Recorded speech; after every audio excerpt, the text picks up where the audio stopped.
இன்னைக்கு தமிழக அரசு வாட்டர் பெல் அறிமுகப்படுத்தி இருக்கிறார்கள்.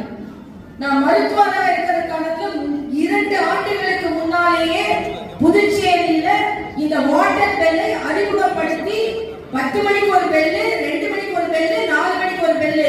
இது எதுக்கு?